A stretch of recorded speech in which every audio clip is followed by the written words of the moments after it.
Quarry ഉടമയെ ഭീഷണിപ്പെടുത്തി പണം തട്ടിയ സംഭവത്തിൽ മലപ്പുറം വളാഞ്ചേരി എസ്ഐ ബിന്ദുലാൽ അറസ്റ്റിൽ. തിരൂർ ഡിവൈഎസ്പിയാണ് അറസ്റ്റ് ചെയ്തത്. രണ്ടാം പ്രതി വളാഞ്ചേരി SHO സുനിൽ ദാസ് ഒളിവിലാണ്. ഇടനിലക്കാരനായ വളാഞ്ചേരി സ്വദേശി അസീനാരെയും പോലീസ് അറസ്റ്റ് ചെയ്തു. റിപ്പോർട്ടോടെ പ്രാദേശിക വാർത്തകൾ പൂർണ്ണമാകുന്നു. നമസ്കാരം.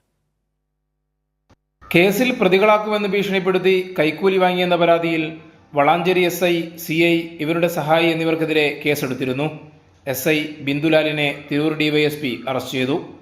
പാറമടയിൽ ഉപയോഗിക്കാൻ കൊണ്ടുവന്ന സ്ഫോടക വസ്തു പിടിച്ചെടുത്ത സംഭവവുമായി ബന്ധപ്പെട്ട് തിരൂർ മുത്തൂർ സ്വദേശി നിസാറിനെ അറസ്റ്റ് ചെയ്തിരുന്നു.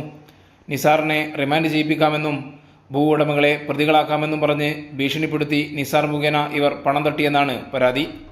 സ്ഥലമുടമകളെ ഭീഷണിപ്പെടുത്തി 22 ലക്ഷം രൂപ ഇവർ തട്ടിയെടുത്തതായാണ് വിവരം. SI 10 ലക്ഷവും CI 8 ലക്ഷവും മൂന്നാം പ്രതി അസൈനാർ 4 ലക്ഷവും തട്ടിയെടുത്തതായാണ് പരാതി. കൈരളി ന്യൂസ്, മലപ്പുറം.